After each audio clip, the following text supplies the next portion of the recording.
Jake's world had turned upside down 3 months ago. That Tuesday morning when his phone rang at 6 a.m., he knew something was wrong. His mom's shaky voice on the other end told him everything he needed to know. His dad had collapsed at work. The doctors found something they didn't want to find. Now Jake spent his days in room 304 of St. Mary's Hospital. The same uncomfortable blue chair had become his home. His back ached constantly, but he couldn't leave. Not when his dad needed him there. The strong man who taught him how to ride a bike, who never missed a single baseball game, now looked so small in that hospital bed. The machines beeped constantly. Day and night, those sounds filled the room. Jake had learned what each beep meant. The fast ones meant his dad was having a bad moment. The slow, steady ones meant he was resting peacefully. Jake found himself holding his breath during the quiet moments, waiting for the next beep to make sure everything was still okay. His phone buzzed constantly with messages he couldn't answer. His boss had been understanding at first, but 3 months of missed meetings and half-finished projects were starting to show. Jake would stare at the emails piling up, feeling guilty for not caring about deadlines and quarterly reports when his dad was fighting for his life. His girlfriend, Lisa, had tried to be supportive. She really had. But after weeks of canceled dinner plans and conversations that never went beyond "How's your dad today?" she started pulling away. Jake could see it happening, but he felt powerless to stop it. Every time she asked when he might come home for a real meal or spend a night in his own bed, he felt torn in two. The truth was, Jake was terrified to leave the hospital. What if something happened while he was gone? What if his dad needed him and he wasn't there? The guilt ate at him constantly. Even when he stepped out to grab coffee from the vending machine, he rushed back as quickly as possible. His dad had good days and bad days. On the good days, they would watch old movies together on Jake's laptop. His dad would tell stories about when he was young, about Jake's grandfather who had passed away years ago. Those were the moments that kept Jake going. But the bad days were getting more frequent. The doctors spoke in a language Jake was learning to hate. Words like progression and comfort measures and quality of life. They were kind, these doctors, but Jake could see the truth in their eyes even when they tried to sound hopeful. His mom would ask questions about treatments and options, but Jake just sat there, feeling like he was watching everything happen to someone else. Sleep became something that happened in 20-minute chunks. Jake would doze off in the chair, only to wake up checking immediately that his dad was still breathing. The night nurses knew him by name now. They would bring him extra blankets and sometimes a pillow, but nothing could make that chair comfortable enough for a full night's rest. His mom tried to convince him to go home sometimes. "You need real sleep," she would say. "Your dad wouldn't want you destroying your health like this." But Jake couldn't explain the panic that filled his chest every time he thought about leaving. What if his dad woke up looking for him? What if this was the night something changed? The worst part was watching his dad struggle to stay strong for everyone else. Even when the pain was clearly overwhelming, his dad would smile and ask about Jake's work, about Lisa, about anything except what was happening to him. It broke Jake's heart to see this proud man trying so hard to protect everyone from his own suffering. Jake had stopped looking in mirrors because he didn't recognize the person staring back.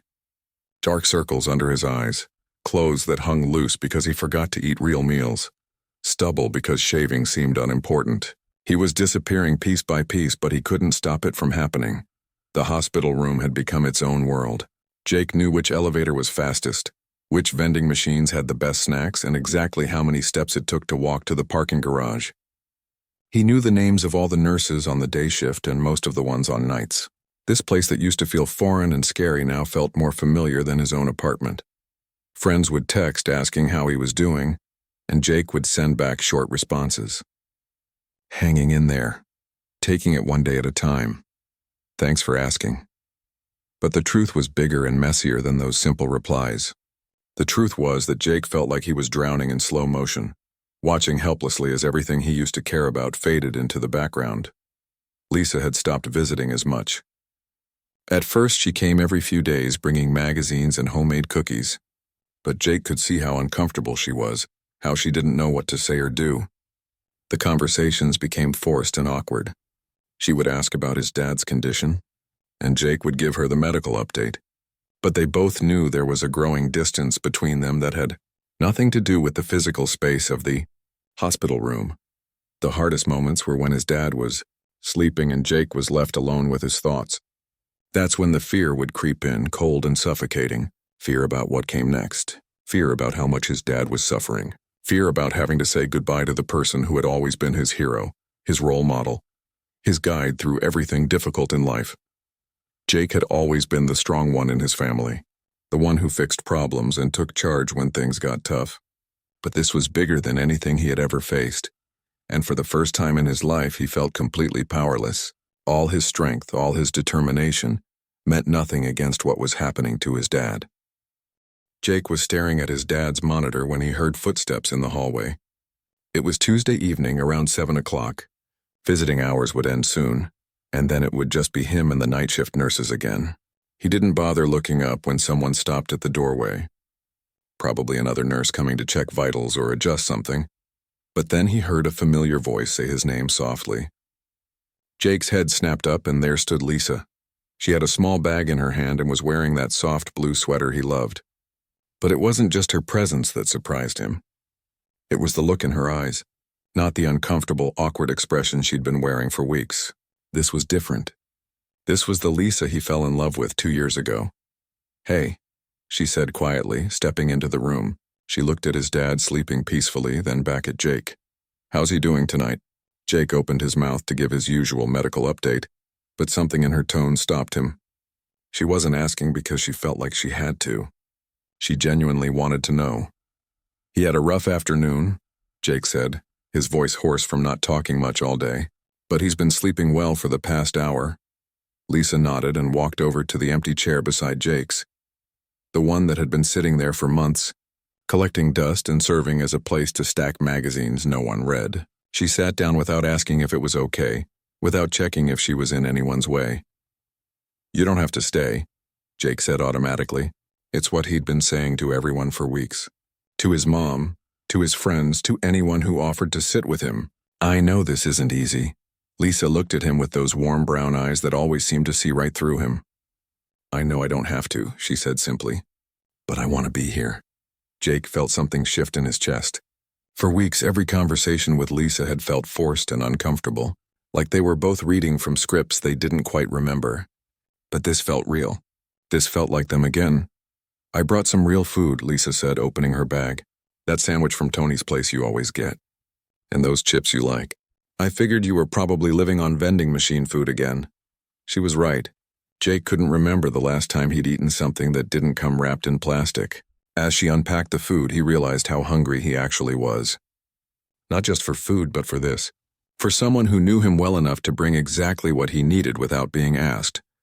They ate in comfortable quiet, listening to the steady beep of the machines and the soft sounds of the hospital at night. Jake's dad stirred once, opening his eyes and giving Lisa a weak smile before drifting back to sleep. She smiled back and squeezed the old man's hand gently. "I'm sorry," Jake said suddenly. The words came out before he could stop them.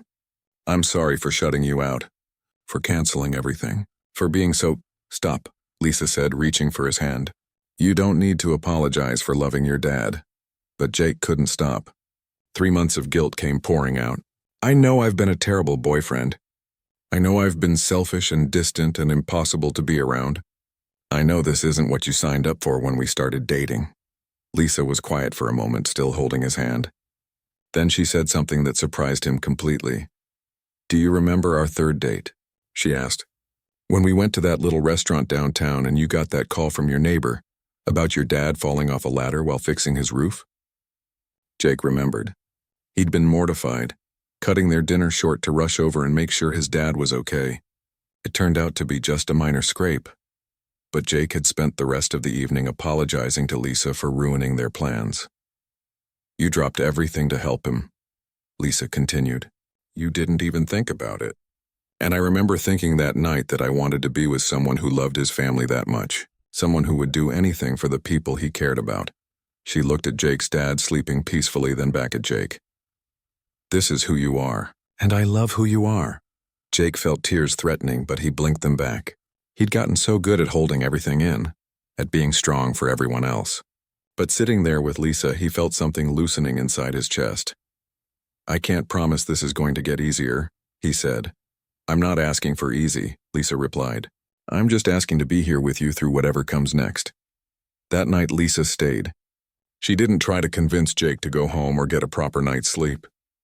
She just curled up in the uncomfortable hospital chair and dozed fitfully, waking up every time Jake stirred or when the nurses came in for their rounds.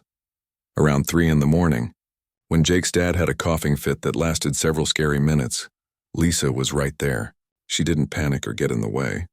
She just stood quietly beside Jake while the nurses did what they needed to do, her hand on his shoulder, steady and warm. When everything settled down and his dad was breathing easily again, Jake looked at Lisa and saw something he hadn't seen in months. He saw his partner, not just his girlfriend, but his true partner. Someone who would stand beside him in the dark moments, not because she had to, but because she chose to. Over the next few days, something started changing in room 304. Lisa didn't leave. She went home once to get more clothes and to call her boss about working remotely for a while. But she came back. She brought pillows from home to make the chairs more comfortable. She brought Jake's phone charger because his was falling apart. Small things that made the sterile hospital room feel a little more human. The nurses started including Lisa in their updates. "How are we doing tonight?" they would ask, meaning all 3 of them. Jake's mom seemed relieved to have another person there who cared about both Jake and his dad. The room felt less heavy with Lisa there, less like a place where they were all just waiting for something terrible to happen. Jake's dad seemed to enjoy having Lisa around. On his good days, he would ask her about her work, about her family. He would tell her stories about Jake as a kid that made Jake groan with embarrassment. Lisa would laugh at all the right moments, and Jake could see his dad's eyes light up in a way they hadn't in weeks. But it was during the quiet moments that Lisa's presence mattered most. When Jake's dad was sleeping and the weight of everything would settle on Jake's shoulders like a heavy blanket, Lisa would just sit beside him. She didn't try to fix anything or make it better with words. She just existed in the space with him, steady and real. One evening, Jake's dad had what the doctors called a difficult night. His breathing became labored and the machines started beeping more frequently. Jake watched the numbers on the monitors, his heart racing every time something looked wrong. The medical team came in and out, adjusting medications and checking vitals. Jake felt like he was drowning. Every beep, every concerned look from the nurses, every whispered conversation in the hallway made him feel more helpless. This was what he'd been terrified of for months. This was why he couldn't leave the hospital, couldn't sleep properly, couldn't focus on anything else. Around midnight, when things finally stabilized and his dad was resting again, Jake found himself standing in the hospital corridor, shaking. The fear he'd been keeping locked inside for 3 months was threatening to overwhelm him completely. Lisa found him there, leaning against the wall with his eyes closed, trying to breathe normally. "Talk to me," she said softly. Jake opened his eyes and looked at her. Really looked at her. This woman who had chosen to be here in this horrible place during the worst time of his life. This woman who could have walked away weeks ago but instead brought pillows and phone chargers and stayed through the scary nights. "I don't know how to do this," he admitted. The words felt like they were being torn from somewhere deep inside him. "I don't know how to watch him get sicker. I don't know how to be strong enough for this." Lisa stepped closer, close enough that he could smell her familiar perfume mixed with the antiseptic hospital smell that clung to everything. "You don't have to know," she said. "You just have to be here." "And you are?" "But what if I'm not enough?" Jake's voice cracked. "What if I can't handle whatever comes next? What if I fall apart when he needs me most?" Lisa took his hands in hers. They were cold from the hospital air conditioning, but her touch was warm. "Then you fall apart," she said simply. "And I'll be right there with you. And we'll figure it out together." For the first time in 3 months, Jake felt like he could breathe properly, not because anything had changed about his dad's condition, or because the situation was any less scary, but because he wasn't carrying it alone anymore. They went back into the room together, and Jake settled into his chair beside his dad's bed. Lisa curled up in her chair with a blanket from home. Just before Jake dozed off, he heard Lisa reading quietly from a book of poetry his dad had always loved. His dad's eyes were closed, but Jake could see a small smile on his face. That night, for the first time in months, Jake slept for more than 20 minutes at a time. When he woke up, Lisa was still there, still reading softly, still keeping watch, still choosing to stay. It happened on a Thursday morning. Jake would always remember that detail. Thursday morning, October 15th, at exactly 8:47 a.m. He knew the time because he was looking at the clock on the wall when the monitor's steady beeping changed to a different sound. A sound he'd been dreading for months but somehow still wasn't prepared for. The morning had started peacefully. His dad had been awake around 6, more alert than he'd been in days. They talked about the weather, about the football game that was on TV the night before, about normal things that felt precious because they both knew normal conversations were becoming rare. Lisa had gone to get coffee from the good place down the street, not the hospital vending machine coffee that tasted like cardboard. Jake's mom had stepped out to make some phone calls. It was just Jake and his dad in the quiet room, and for a moment everything felt almost okay. His dad looked at him with eyes that seemed clearer than they'd been in weeks. "I'm proud of you, son," he said. "I know this hasn't been easy. I know you've given up a lot to be here." Jake started to protest, to say it wasn't a sacrifice, but his dad held up a weak hand. "Let me finish," his dad said with a small smile. "You've been the best son a man could ask for. Strong, loyal, caring. But now I need you to promise me something." "Anything," Jake said immediately. "When this is over, I need you to live your life. Really live it. Don't spend years feeling guilty or sad. Don't let this break you. Promise me you'll be happy." Jake's throat tightened. "Dad, don't talk like that. You're going to be fine," the doctor said. "Jake." His dad's voice was gentle but firm. "Promise me." "I promise," Jake whispered. His dad smiled then, the same smile Jake remembered from 1,000 childhood moments, proud and warm and full of love. Then he closed his eyes and drifted back to sleep. 20 minutes later, everything changed. The nurses came in quickly but calmly.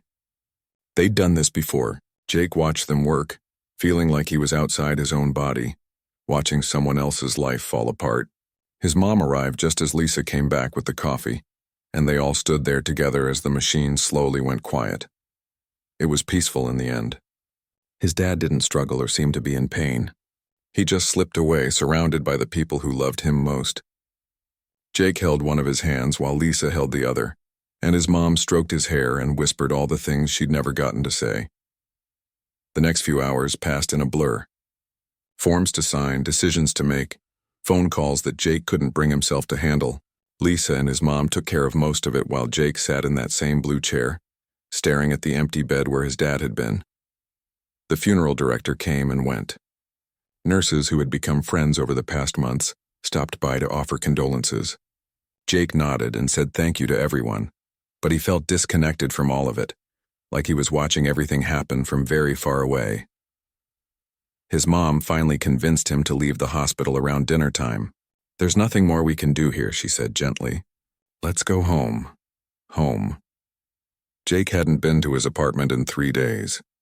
When they walked through the door, everything looked exactly the same, but it all felt different. The mail piled up on the counter, the dishes in the sink, his work laptop sitting closed on the coffee table. His old life waiting for him to come back to it. But Jake didn't know how to come back. For 3 months, his entire world had revolved around that hospital room. His purpose had been taking care of his dad, being there, staying strong.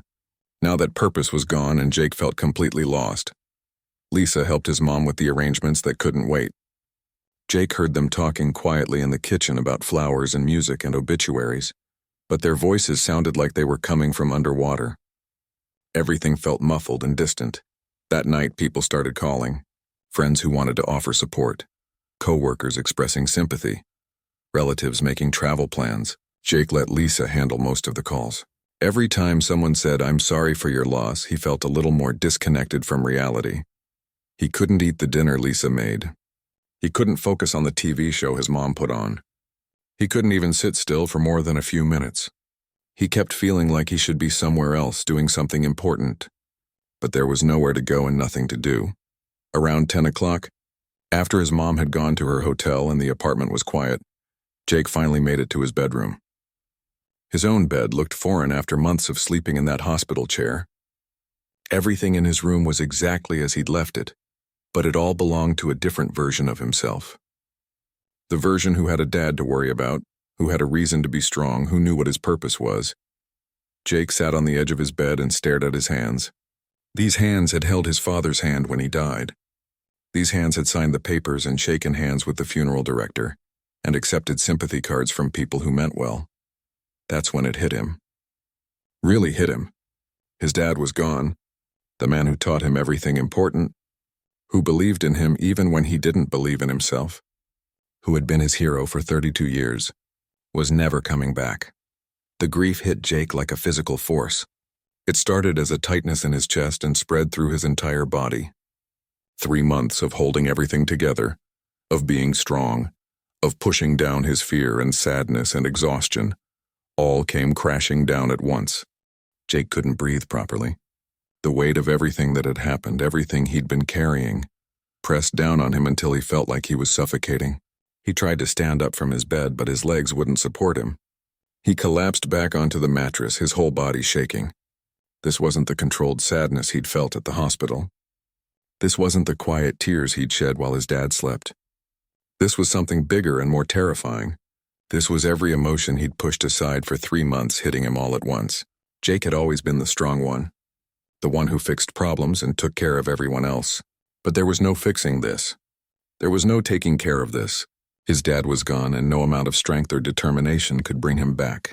The crying started deep in his chest and worked its way out until he was sobbing harder than he had since he was a child. Ugly, gasping sobs that made his whole body shake. He couldn't stop it, couldn't control it, couldn't be strong for anyone anymore. That's when he heard footsteps in the hallway. Lisa appeared in the doorway of his bedroom, and for a moment Jake felt embarrassed. She'd been so strong, so supportive, so perfect through everything, and here he was falling apart completely.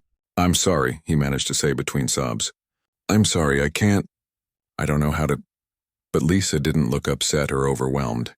She walked over to his bed with the same quiet determination she'd shown at the hospital. She sat down on the edge of the mattress and looked at him with those warm brown eyes. "You don't need to apologize," she said softly. "You don't need to be strong right now." Jake tried to explain, tried to tell her how scared he was, how lost he felt, how he didn't know how to exist in a world without his dad in it. But the words got tangled up with his tears and nothing came out the way he meant it. Lisa didn't try to stop his crying or tell him everything would be okay. She just sat there and let him fall apart completely. When he collapsed forward, exhausted from months of grief finally finding its way out, she caught him. She held him while he cried and didn't try to fix anything or make it better with words. "I don't know how to do this," Jake whispered when he could finally speak again. "I don't know how to live without him." "You don't have to know right now," Lisa said, her hand gentle in his hair.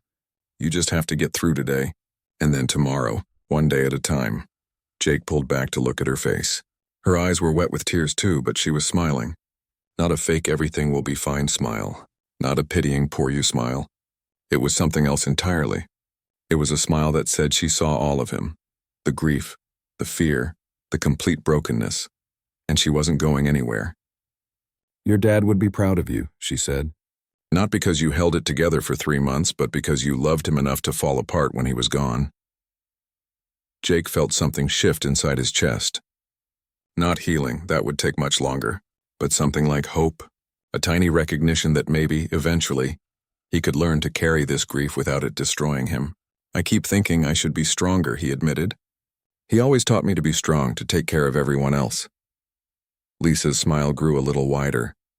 "Maybe the strongest thing you can do right now is let someone take care of you for once." She was right. For 3 months, Jake had been carrying everything alone. The worry, the fear, the responsibility, the grief. He'd pushed away help because he thought that's what strength looked like. But sitting here with Lisa, letting her see him completely broken, felt braver than anything he'd ever done. "I love you," he said suddenly. The words came out hoarse and raw, but they were true. "Thank you for staying. Thank you for not giving up on me." "I love you too," Lisa replied, "and I'm not going anywhere." For the first time since his dad got sick, Jake felt like he wasn't drowning. He was still sad, still scared, still completely overwhelmed by the grief. But he wasn't alone with it anymore. Lisa's smile told him that love didn't require him to be perfect or strong or put together. Love meant being seen and accepted exactly as he was, even in his darkest moment. That night, Jake slept deeply for the first time in months. Not because the grief was gone, it would be with him for a long time, but because he finally understood what his dad had been trying to tell him. Living didn't mean being strong all the time. Living meant letting people love you through the hard parts, letting yourself be human, letting yourself break when breaking was the only honest response to loss. When he woke up the next morning, Lisa was still there, still choosing him, still choosing them, still believing they could figure out whatever came next together. Her smile was the first thing he saw, and it reminded him that even in the middle of the hardest thing he'd ever been through, there was still love. There was still hope. There was still a reason to keep going.